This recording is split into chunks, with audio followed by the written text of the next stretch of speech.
dan Mendikbud sendiri itu berdiri sekitar tahun 2020, artinya baru 3 tahun.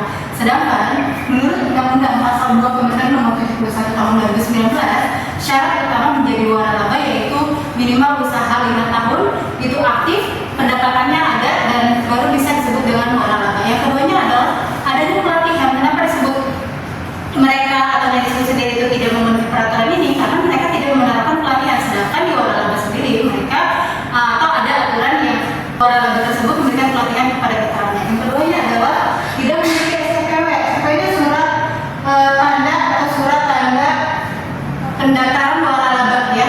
Jadi STPW itu adalah surat atau KTP-nya UMKM tersebut.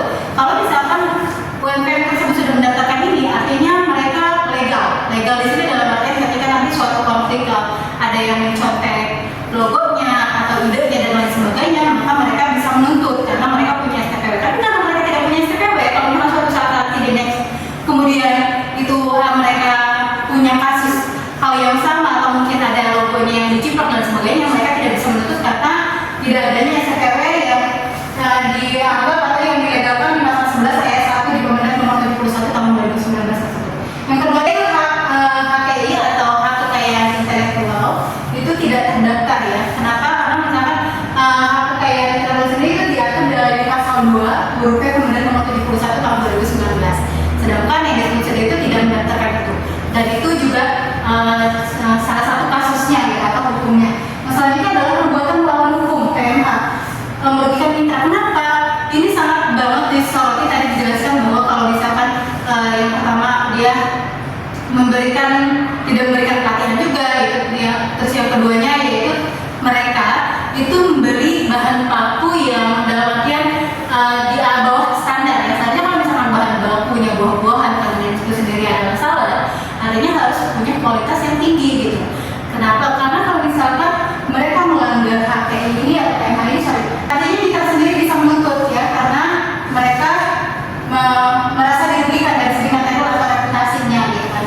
Dan untuk Mendikbud sendiri mereka tidak bisa menang di hukum tersebut dan mereka sendiri adalah menyalahi aturan. Yang terakhir yaitu pelanggaran etika bisnis. Kenapa disebut pelanggaran etika bisnis? Karena tadi sudah dijelaskan di bagian latar belakang bahwa pemiliknya sendiri, Mendikbud itu pemilik Mendikbud sendiri itu merendahkan kompetitor lain yang seharusnya ketika kita berbisnis satu sama lain boleh kita menjadi kompetitor tapi tidak pernah menjatuhkan lawannya. Dalam arti kenapa? Kalau misalkan memang tidak sesuai dengan apa yang dia bayangkan ketika dia membeli produk tersebut, ya sudah gitu ya, cukup dia menikmati sendiri aja, tetapi jangan sampai direview sampai akhirnya konten tersebut viral dan berdampak apa? Mereka sendiri yang dirugikan gitu. Dan kemudian ada saran yang dijelaskan oleh teman saya gitu. Jadi di sini ada 3 saran. Yang pertama itu untuk pemilik usaha. Nah, jadi pemilik Mendikbud ini seharusnya melakukan evaluasi secara menyeluruh bagaimana bisnis ini tetap dijalankan.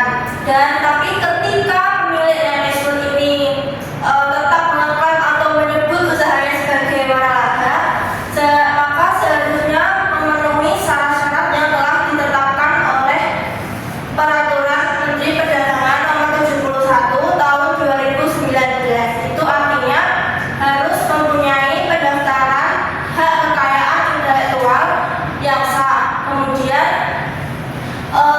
mempunyai izin surat tanda pendaftaran waralaba dan memberikan dukungan manajemen dan operasional kepada yang berkelanjutan kepada mitra. Kemudian yang kedua itu untuk mitra usaha. Nah, jadi mitra yang merasa telah dirugikan oleh tindakan pemilik Mendikbud itu mempunyai hak untuk menuntut ganti rugi. Baik karena pemilik melanggar perjanjian atau karena tindakan yang melanggar secara hukum. Kemudian jika para mitra merasa ragu untuk memahami isi perjanjian itu bisa minta bantuan dari hukum ketika menandatangani isi perjanjian tersebut. Kemudian yang ketiga itu ada untuk pemerintah. Jadi pemerintah itu seharusnya lebih meningkatkan pengawasan ketat